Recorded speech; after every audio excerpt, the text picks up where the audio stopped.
So let us look at these very simple questions in the starting. So what is integration of 3x plus 5 whole power 7? So we know the integration of x power 7. X power 7's integration is x power 8 by 8.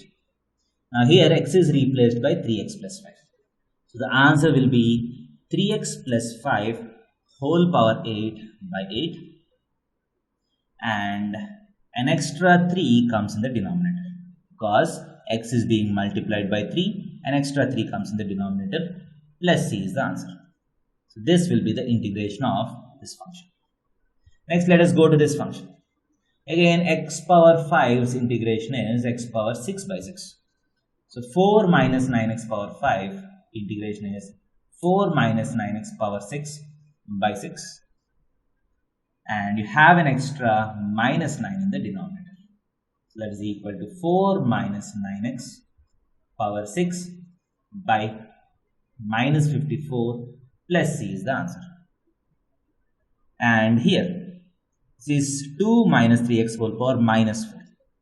So the integration of this is 2 minus 3x whole power minus 3 by minus 3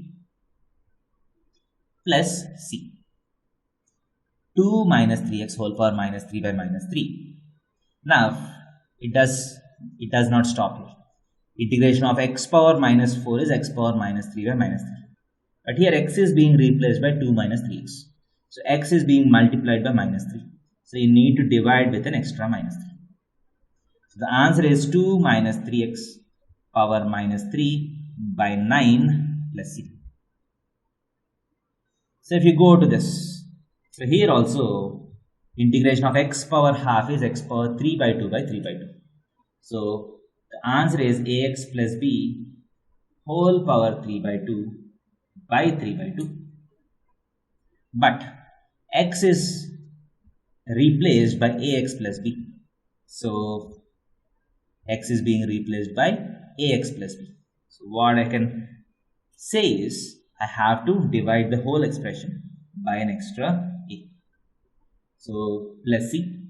So the answer is 2 by 3a times ax plus b whole power 3 by 2 plus